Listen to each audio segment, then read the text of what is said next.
Hi there. Today I'm going to talk about the current evolution from traditional vulnerability management to exposure management. My name is Megan Schofield. I'm the VP of Marketing here at Picus Security.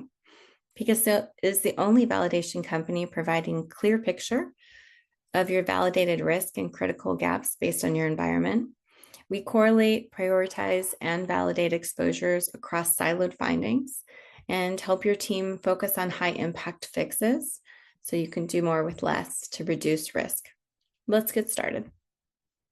If you're not familiar with vulnerability management, I'll share a bit of a history here. Starting in the early days, it was quite easy to manage.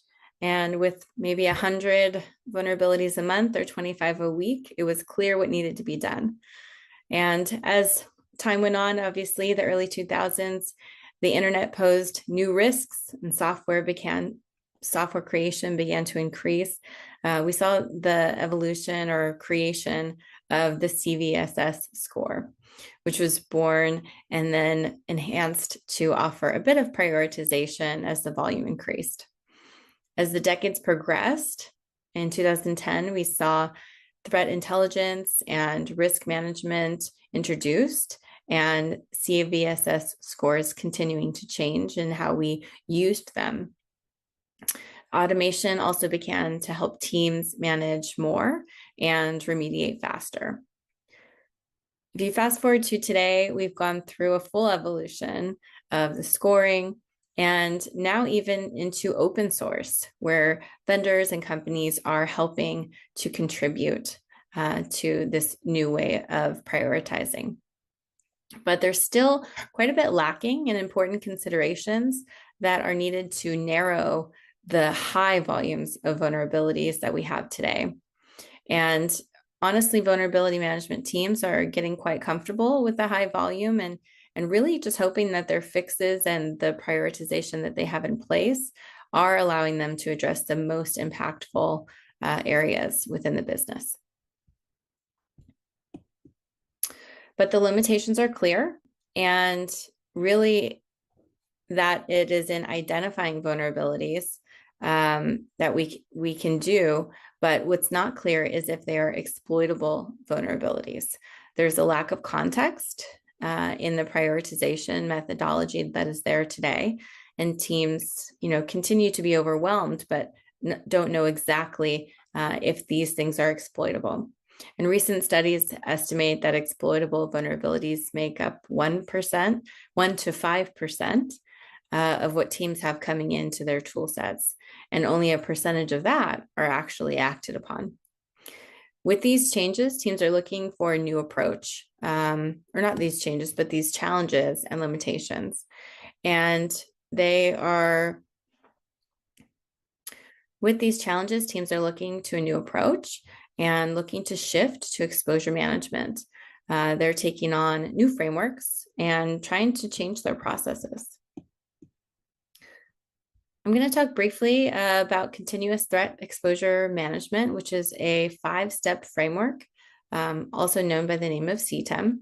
And this framework really takes a broader view by combining vulnerability management with misconfiguration, with asset data, internal asset and external asset data, and your threat intelligence data to get a bigger picture in this stage 2 discovery area. Many companies are looking at exposure assessment today to try to bring these things together. And of course, AI and machine learning is helping to analyze vulnerability data, automate detection, and do many things to accelerate this process. Overall, this CTEM framework is helping organizations to shift their mindset more towards a persistent and proactive mindset. I'm going to break this down into really 3 parts. With the promise of shifting into exposure management, there are 3 parts that it really boils down to within that 5-step process. And the first is addressing all of the data and vulnerabilities, misconfigurations, internal and external data that I mentioned across on-prem, across cloud environments, so you can really see the biggest picture of your attack surface than we ever have before. Then next after that is really that persistent prioritization. So always on and looking at prioritization with context based on threat intelligence, business impact, and also areas where you need to understand where is there critical priorities in the business, whether it's a server or a user or an asset. We need to have that context really embedded in to get great prioritization. And then validating that, understanding with the tools today, if the validation or even pen testing automation is saying that this is in fact a risk that we need to go take care of and fix, and having the ability to then go do that quickly without putting bigger processes or manual processes onto the team. With any new process, as new things are forming, there are going to be challenges. And so I want to talk about 3 challenges today as we look at this process. We'll walk through them now. So the first of these is really around the data. I'll talk about that a little bit more, bringing this full picture together. The second is prioritization, and not just that business context, but how you can cut down that prioritized list. And then in the third, looking at our validation findings, which can continue to overwhelm teams and be a challenge, just like their large lists of vulnerability data. How do we cut those down to size and really make sure that they are informing the mobilization as well? So let's dig into each one of these. The first one is around the volumes of data. So not just the volume, but really the difference between where different vulnerability or exposure data is coming from. So you may have some from your vulnerability management tools, and then you may have your asset or CASM tools that are bringing in different sets of data. You may also have threat intelligence feeding into that, or vulnerability data, or validation data coming into there. And so being able to pull these things together and then also get one consolidated list. Now, the other challenge in this is that a vulnerability in one tool may be looked at differently than the same exact vulnerability in a different tool. And so how do you then align the prioritization across all the different tools and data when maybe you have a different way to prioritize in each tool set? So the solution here, as you're looking at this process, is to make sure that you're correlating this data across, that you have a really clear understanding of how things are being prioritized in each tool set, and bringing that together so that the threat or the vulnerability that you're seeing in there is in fact being presented in the way that's appropriate for your business. The next one here is the prioritization layer with business context. So I think with CVSS, there's some business context in there already, but it may not go to the full effect of saying this is an exploitable vulnerability, and it may not have that critical business intelligence based on your assets that goes a little bit deeper.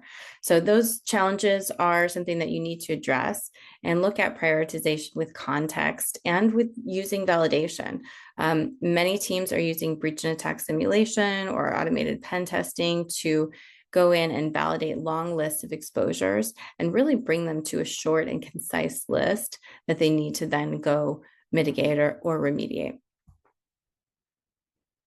And then the last challenge here, number 3, is that mitigation and remediation step. So validation findings, you get that short list. You may not be enough to have that short list. You need to be able to go act upon it and maybe do so quickly. And sometimes additional work may be needed, or you need to find out where exactly that is. So as you look at solutions and you look at how to then put that into your current process, whether you're going into ServiceNow or you have a SOAR or SOAR type of program, make sure that you're looking at validation that offers clear next steps. So if there's vendor-specific mitigation or specific scripts or tips or policy adjustments that can be pointed out, that will get your team there that much faster. on these last pieces of it, that last mile, which is really the most important for this entire program to be effective, getting all of the fixes done in that last mile. With that, I'll go ahead and finish up today. Really appreciate your time watching this video. And if you do need anything, please do visit us at picussecurity.com, where you can learn more about exposure management and specifically exposure validation. Thanks so much.